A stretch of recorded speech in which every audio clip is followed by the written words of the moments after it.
अस्सलामुअलैकुम व्यूवर्स। एक मिरासी बादशाह का अजीज तरीन हजाम था। ये रोजाना बादशाह के पास हाजिर होता था और दो तीन घंटे उसके साथ रहता। इस दौरान बादशाह सल्तनत के अमूर भी सर अंजाम देता रहता और हजामत और शेव भी करवाता रहता था। एक दिन नाई ने बादशाह से अर्ज किया, हजूर, मैं वजीर के मुकाबले में आपसे ज्यादा करीब हूँ, मैं आपका वफादार भी हूँ, आप इसकी जगह मुझे वजीर क्यों नहीं बना देते।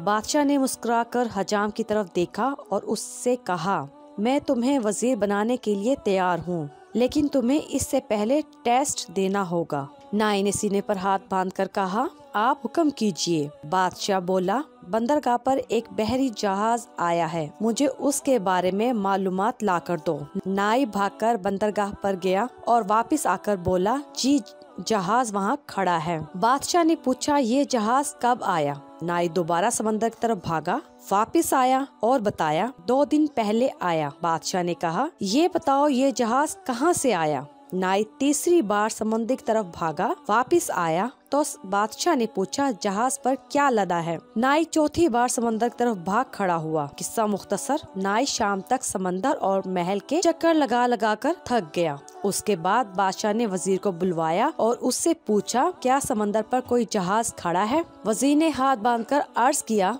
जनाब, 2 दिन पहले एक तजारती जहाज इटली से हमारी बंदरगाह पर आया था। इसमें जानवर, खुराक और कपड़ा लदा है। इसके कप्तान का नाम ये है। ये 6 माह में यहाँ पहुँचा।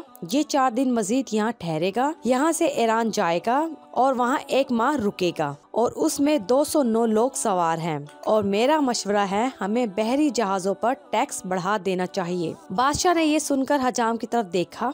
हजाम ने चुपचाप उसरा उठाया और अर्ज किया, कलमा छोटियां रखा के वडियां। हमारी वीडियो को लाइक कीजिए, शेयर कीजिए और हमारे चैनल को सब्सक्राइब कीजिए। शुक्रिया।